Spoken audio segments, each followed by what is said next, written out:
മീൻ വറുത്തത്, അതും തനി നാടൻ രീതിയിൽ. മറ്റുള്ള മീൻ പോലെയല്ല. തോട്ടിലെ മീൻ വൃത്തിയാക്കാൻ പണി കുറച്ചധികമാണ്. ചാരത്തിൽ പൊതിഞ്ഞാലേ മീൻ കൃത്യമായി മുറിക്കുവാൻ പറ്റുള്ളൂ എന്ന് പഴമക്കാർ. എന്നാൽ അങ്ങനെ ആവട്ടെ. മുറിച്ചെടുത്ത മീൻ കല്ലുപ്പും കൂട്ടി വൃത്തിയായി കഴുകിയെടുക്കുന്നു. ഉപ്പും മുളകും ചേർത്ത് മീൻ തയ്യാറാക്കി വെക്കുന്നു. ഇരുമ്പിൻ ചട്ടി വിറകടുപ്പിൽ കയറ്റുന്നു.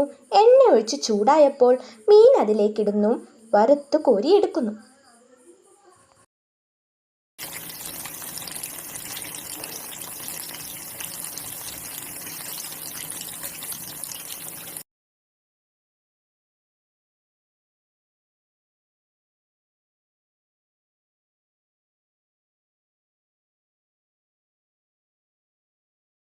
രുചി നോക്കാനിതാ ആളുകൾ തയ്യാർ.